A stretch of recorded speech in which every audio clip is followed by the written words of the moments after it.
Hi, and welcome back to Inspired to Game. I'm Sean. And I'm Lola. If you enjoy what you see here, please support our channel by subscribing down below. And if you've already subscribed, thank you very much and welcome to the party.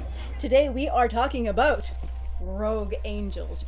Rogue Angels is a sci-fi cooperative adventure crawler with multiple paths, player-driven solutions, and evolving characters. Before we get into our review of this game that is going to be coming to Kickstarter at the beginning of September, we'll give you a quick overview of how to play it. And now keep in mind that everything you're going to see is a prototype, so the finished product may look very different. A campaign of Rogue Angels is played over the course of 6 chapters, each defined by a campaign book. At the beginning of the campaign, each player will choose one of 16 characters, each with their own species, background, and skills. The campaign books will define each of the missions, any choices you need to make, the maps you're going to use, how to set them up, as well as how much time you have to complete each segment. As you complete each segment, it will tell you how to change the map and whether or not you've completed that section of the mission. You play through the campaign in a choose-your-own-adventure style where each choice you make, whether or not you succeed a mission, feeds into what happens next. On their turn, a player gets 2 actions, which may include playing action cards. To play an action card, the player chooses one from their hand and plays it into their cooldown track. Where it goes in the cooldown track is determined by the number on the top left corner of the card. More complex actions will start further to the right of the cooldown track. For example, an action card with a 3 will go into the 3rd slot of the cooldown track, whereas a card with a 0 will come right back into the player's hand. Now, if there is already a card in the slot that your action card would go into, you place it 1 card to the right.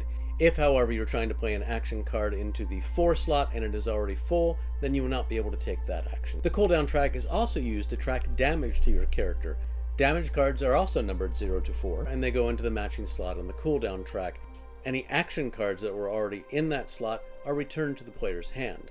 If another damage card is already in that slot, then as with action cards, you put it 1 slot to the right. If you're not able to put a damage card into the correct slot, your character may become unconscious and will need to be revived by another player. Another action a player may choose on their turn is to rest. By resting, they move all their cards in their cooldown slot 1 slot to the left. Anything that comes off of the 1 is returned to their hand, and damage cards go back into the discard pile. At the end of a player's turn, they get a free rest action to move their cooldown track cards 1 slot to the left and recover anything that came off of the number 1. Following the player's turn, you check the mission objective to see if it's been fulfilled. If it has, then you follow the campaign book onto the next section of the mission. If it has not, you continue on to the enemy turn.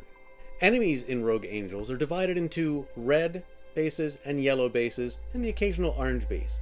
How they act in each mission is defined by an enemy behavior card, which is divided by a red side and a yellow side. At the end of each player's turn, you will flip this card over and take the actions for the color that's on that side. As you move through the missions, the choices you make and the actions you take will offer you opportunities to augment the personality of your character. To do this, you will color in a section of that personality on your character card. You will receive 1 personality token for each colored segment within that personality section of your character card. These tokens can be used to purchase bonuses on your action cards relating to that personality. Missions may also offer you opportunities to upgrade your cards by adding stickers to them with different bonuses activated by these personality tokens. Throughout the campaign, you may run into companions, pets, and other cards that will be added to the armory of the ship to be divided between characters on the next mission. Throughout the campaign, as may sometimes happen, the party itself may be successful, but an individual was left behind. In those cases, the characters are recovered following the mission, and they receive a scar on their character sheet. Once all the scars on the character sheet are filled, that character is dead, and I'm sorry, you'll have to choose a new one. The actual actions on your action card sometimes include a number which can be modified by a die roll. These dice will give you a +1 or +2 bonus. They could also give you a choice in receiving extra movement or bumping up your shields. Each character also has a variable amount of focus, which can be used to re-roll a die when desired. And that's how you play Rogue Angels. So, for this review, we played through the entirety of Chapter 1, ostensibly to give the best review of this game that we possibly could. But, in reality, we played through it because we could not stop! oh my god, we had so much fun playing this game. It's a great storyline. It really pulls you in. It's a simple game to understand and get right in there, and it just pulls you in and keeps you going the whole time. Yeah, it really does. So to begin with, like the aesthetics of the game, the artwork is very nice in the game. I love all the different terrains and maps. So as you have a new adventure and you get to go to a new map area, now you don't have something elaborate you need to set up. It's all right there, and the same maps can be used for multiple purposes. So you do have little tiles that you can be put on the different scenes to adapt them, like doors closed or different components like rocks, landslides, or hacking terminals as well to do certain activities. Yeah, so each map is initial setup. There might be places that are blocked off, like you would in, say, Gloomhaven, where you have locked doors, and once you get past that door, or once you get past that section, other things are now appearing. Just as the way Gloomhaven would, is there are those hidden objects, but I think they take it just a little bit further with, it's not just a blocked door that's going to keep you from seeing what's on there. It's the storyline that determines what you see next. Yeah, so I really love the whole design of this game. I find it very elegant, intuitive, it's easy to learn, but at the same time, there's a lot of tactical thought that goes into your turns and in how you approach your missions. So it's not just a matter of, okay, here's your scene, and now just go in and hack and kill everybody. Sometimes you want to be all clandestine and sneak around and not get caught. Or maybe you have a timed element where you don't have a lot of time, so you have to make sure to go very quickly to your objective. It is tactical. There's a lot to think about it, but at the same time, it's so accessible because the system is simple. Yeah, so the action cards themselves go into your cooldown track. There are 4 slots for you to use. If you're playing an action card that's worth 2, it starts off in the 2 slot. If there's already something there, it goes in the 3. And as you rest, either as part of your actions or at the end of your turn, you get that free rest action. They cool down and move off of that track and back into your hand. It's a simple mechanic, and there's just so much, as Lola said, there's so much tactical planning that goes into, if I play this first, then that puts this card after. Maybe I want to do it the other way around, and you can do. There's so much fun just trying to figure out the order of play and what's the best move in which order to take. And to add to that, so with that cooldown track, so a lot of the cards that you're going to be playing, when they go into the track, that means you don't have it accessible for the next little while. But sometimes that's actually a good thing. There's some cards that have a continuous effect that it's actually good for it to be in the track for longer. So if you're actually able to put it further into your track, then that's a good thing for you. And same thing that gets into the damage cards. Yeah. I really love this system. So instead of having this damage track that you're constantly losing hit points until you die and hopefully can heal yourself along the way, this doesn't have any hit points like that at all. Instead, you get these damage cards, and there might be something easy, like an open wound or a laceration or a simple burn, or it might be internal bleeding or a major concussion. There is some randomness as to what the damage will be. There's a realism to that, to me, as well. So it's not just a matter of these hit points, you're actually getting injuries. Now these are healable, and they're only really going to detriment you if they accumulate. The nice thing about these injuries is that the rest action does heal them up too over time, and this can be managed. Now, another cool thing about it too is it does offer degrees of difficulty in playing. So you can play just a normal regular, but then on each card there is a hard mode, which offers extra difficulty to you, as well as an insane mode, which adds another level of difficulty. So if you want to play more hardcore, you can, whereas if you want to play no, it's okay, I like things a little bit easier, and that's good with me.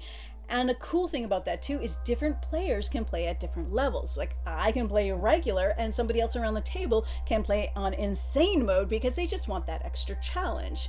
Yeah, and those levels stack. So the basic is when you play this card, this happens, put it in this slot, and then the hard adds on to that on top of, and then insane, you do everything on that card. Do this when you play it, do this every turn from now on, and then you can't do something else. Yeah, and we don't like a punishing game, so we didn't try the insane mode or anything, but it's there for those who want that extra challenge, and I love that.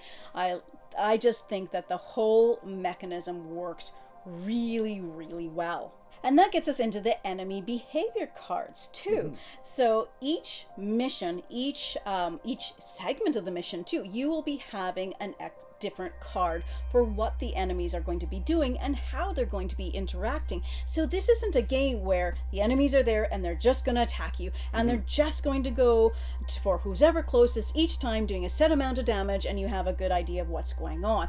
It is intelligent. There is almost like an AI system to it where, is it a planned attack? Is it a ferocious attack? There are so many different types of interactions. And a really cool thing about that is you could be going in there and be surrounded by all the enemies, but they're not necessarily going to be swamping and ambushing you, because perhaps in this mission they're going for the person who has the least focus, or who has the least amount of shields, or the one that happens to be furthest from them. So there is a whole variety of different actions and behaviors that the enemies will have depending on their scene and depending who they are. And as you go into the mission, it will tell you whether or not there's an enemy behavior card in play, or if certain actions that you take will put one in play, and which side it starts on.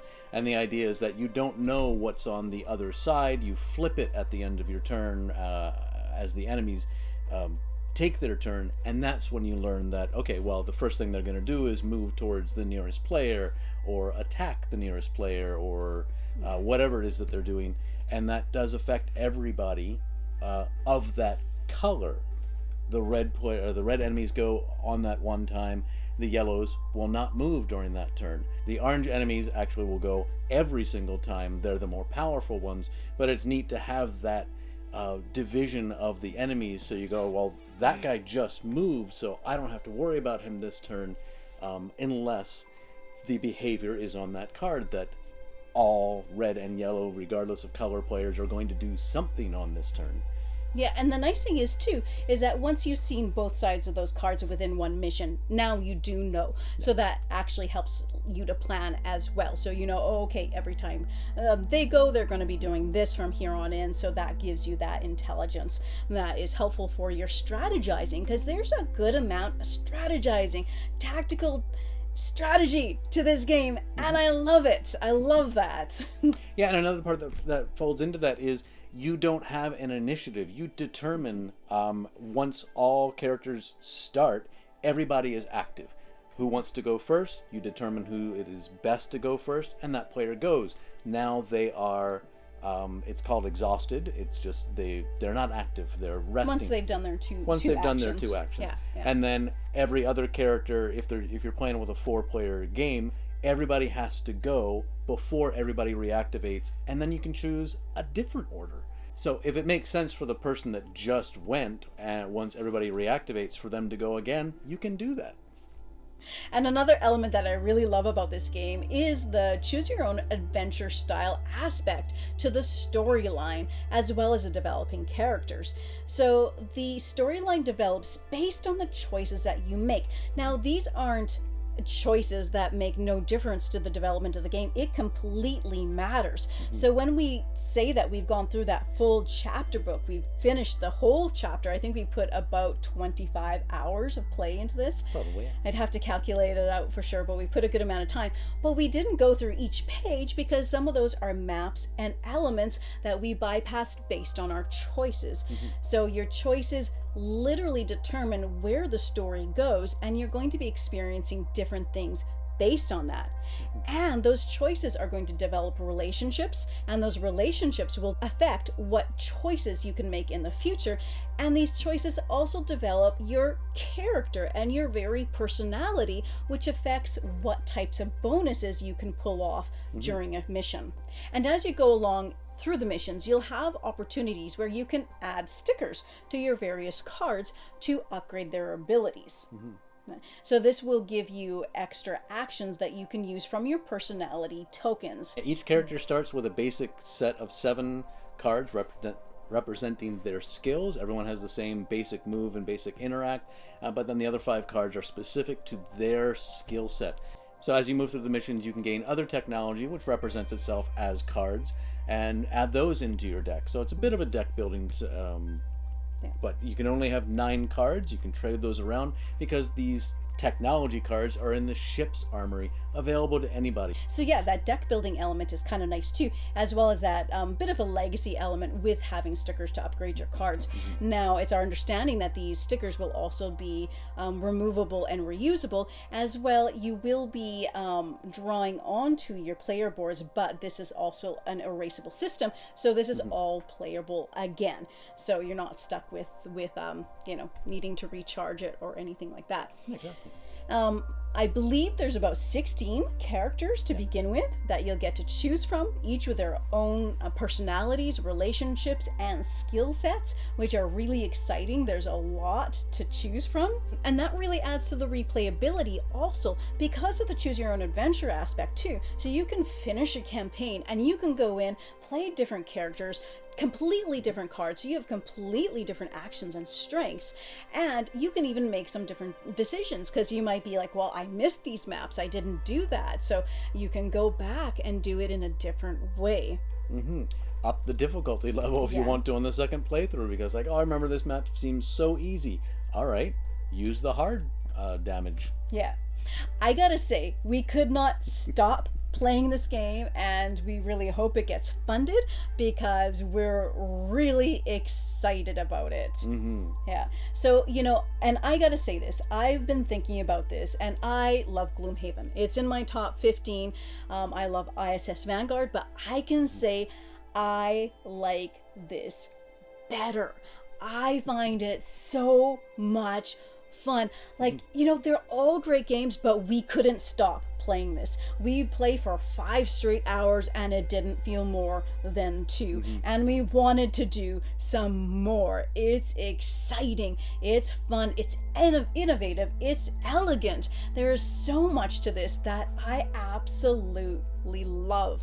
And as we were saying, you know, it looks fantastic right now, but these are still prototype pieces. If you have Tabletop Simulator and want to see more of what it's going to be involved, you can grab the Rogue Angels mod for Tabletop Simulator and get a better feel for some of those other characters and some of the minis and whatnot that are going to be involved. Yeah, and I'd like to say that I don't know what types of bells and whistles the campaign is going to have, but there's so much substance. There is so much just fantastic gameplay in this box that it doesn't matter. And you know, you don't need to have, I don't even care. We are so in love with this game. It's so fun. Yeah, the campaign books, you see how thick chapter 1 was, and that is one of 6. Yeah. The map book, those are the maps, but your ship is a totally separate map. It's actually part of a box. So your ship that your characters are flying around in is a little box that goes into the main box, and in between missions, that's where you store everything. It makes sense. It's also a map sometimes for some of your missions. That makes sense as well. It's just kind of an elegant solution and kind of neat the way they put that together. So if you like Gloomhaven, if you like ISS Vanguard, if you like a good cooperative campaign style, especially like adventure crawler, dungeon crawler sort of a game, you may want to check this out. This game has substance, folks. It is elegant, it is easy, yet highly tactical, and very interesting and super fun to play. Nothing to add to that. I agree with everything she said. We will put a link to the Kickstarter campaign down below once that goes live. I think this is absolutely a gem of a game, folks. Thank you so much for watching us today. Check out some of our other videos. And in the meantime, happy gaming, folks.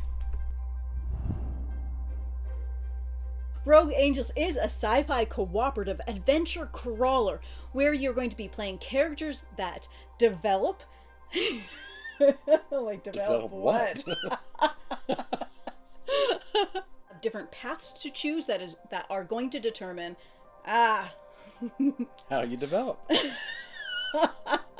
A campaign of Rogue Angels is played over the course of six chapters. Sick, they're just sick. A campaign of beef. At the beginning of the campaign, each player will choose. Maybe I should just do this. Returns to their hand. That's horrible. I will do that again. You can't just go twice in a row, willy-nilly. And another thing that This whole conversation might not have happened. House rules. House rules.